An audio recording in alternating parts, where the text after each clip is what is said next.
Hello everyone, आज हम पढ़ेंगे हिस्ट्री, इतिहास। देखिए, इतिहास हमें शुरू करने से पहले कुछ बेसिक चीज़ें होती हैं जो हमें क्लियर होनी बहुत ज़रूरी हैं, और उसी को क्लियर होने के बाद हम जब हिस्ट्री को पढ़ेंगे, उनके चैप्टर्स पढ़ेंगे, उनके टॉपिक्स पढ़ेंगे, तो हमें वो चीज़ें अगर पता होंगी तो हमें अच्छे से वो समझ में आएंगे टॉपिक्स। तो अभी हम देखते हैं सबसे पहले इतिहास यानी हिस्ट्री का मतलब क्या होता है, मीनिंग क्या होता है। तो सबसे पहले देखिए, इतिहास, इसमें आ जाता है हमारा इतिहास किससे मिलके बना है, इति प्लस है प्लस आस। तो इन तीन चीजों से मिलके बना है इति, है, आस। इनके मीनिंग देख लेते हैं। इति का मीनिंग होता है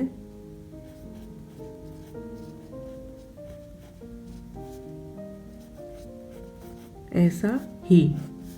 है का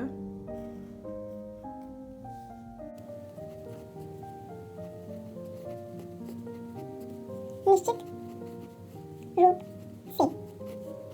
आस, आस का मतलब होता है था। ऐसा ही निश्चित रूप से था, ये होता है हमारा इतिहास का मीनिंग। ठीक है, अभी कोई आपसे पूछेगा आगे तो आप उसको अच्छे से बता पाओगे।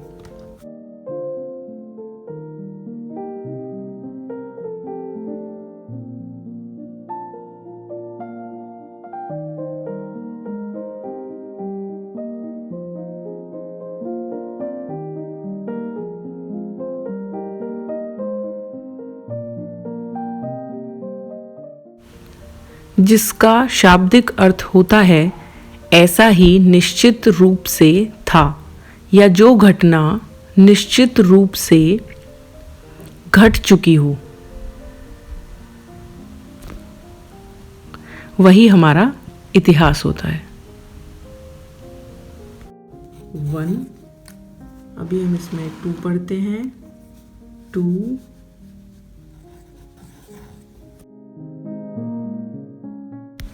Father of history, Herodotus. Herodotus को इतिहास का जनक कहा जाता है। हेरोडोटस पहले ऐसे व्यक्ति थे जिन्होंने हिस्ट्री शब्द का आविष्कार किया था और हिस्ट्री शब्द की परिभाषा दुनिया को बताई थी।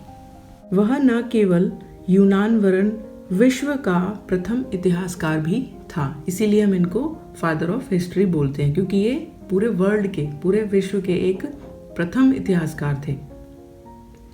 इनके द्वारा एक बुक लिखी गई है, उसका नाम है हिस्ट्रीज। इसको हम हिस्टोरिका भी बोलते हैं, जो 5वीं शताब्दी ईसा पूर्व में लिखी गई। विश्व के दुर्लभ ग्रंथों में से एक है। विश्व में घटित तत्कालीन घटनाओं को अपनी पुस्तक में क्रमबद्ध रूप में प्रेजेंट किया है।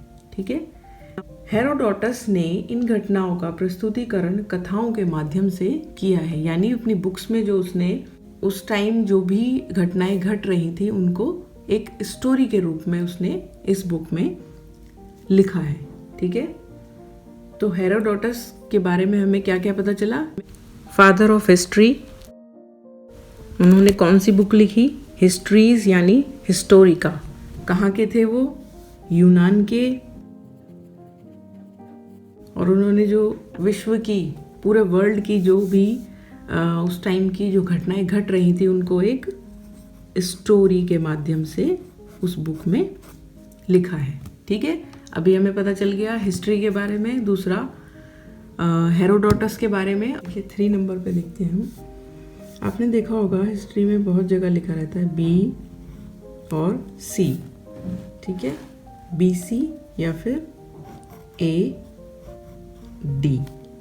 इनके आगे हम लगा देते हैं प्लस और बी सी के आगे लगा देते हैं माइनस। ठीक है, इसको बोलते हैं ईसा पूर्व। ठीक है, इसको बोलते हैं ईस्वी।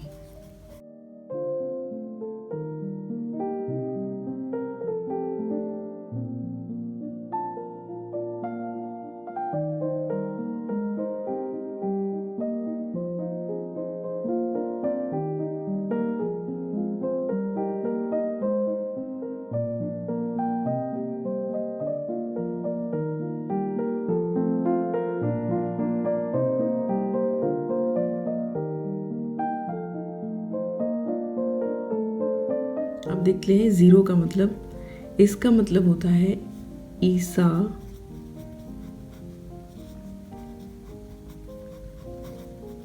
मसीह का जन्म।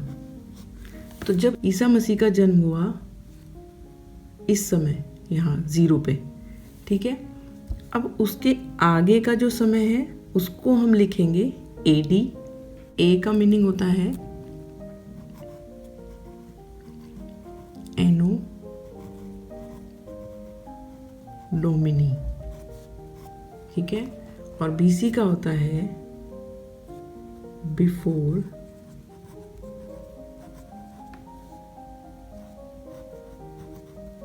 क्राइस्ट। ओके, यहाँ पे हम एक लाइन खींच देते हैं, आपको क्लियर हो जाएगी। तो ईसा मसीह के जन्म से जो पहले का समय है उसको बोलेंगे हम BC, बिफोर द क्राइस्ट। ईसा पूर्व नाम से ही हमें पता चल रहा है। तो BC में हम चलते हैं उल्टा, इसीलिए हम इसमें माइनस का यूज़ करते हैं, ठीक है। तो 0 से 100, 100 से 500 और 500 से 1000, तो हम इसमें उल्टा चलेंगे। तो BC का मीनिंग आ गया समझ में आपको। ईसा पूर्व से यानी ईसा के जन्म से जो पहले का समय है उसको बोलेंगे हम BC, बिफोर द क्राइस्ट। अब AD देख लेते हैं। AD होता है हमारा एनो डोमेन, यानी ईसा के जन्म से जो बाद का समय है, ईसा के जन्म के बाद का जो समय है उसको बोलते हैं हम AD, ईस्वी यानी एनो डोमिनी। हम इसमें आगे की तरफ चलते हैं, 0 से आगे की तरफ बढ़ते हैं, इसीलिए हम इसमें प्लस का यूज़ करते हैं। जब आप हिस्ट्री में पढ़ेंगे आगे ये बहुत आता है, ईसा पूर्व, ईस्वी। जब तक आपको ये कॉन्सेप्ट क्लियर होंगे नहीं, आपको ये समझ में नहीं आएगा कि ये घटना कब घटित हुई है। वीडियो अच्छी लगी हो तो please subscribe my channel and like my video. Thank you.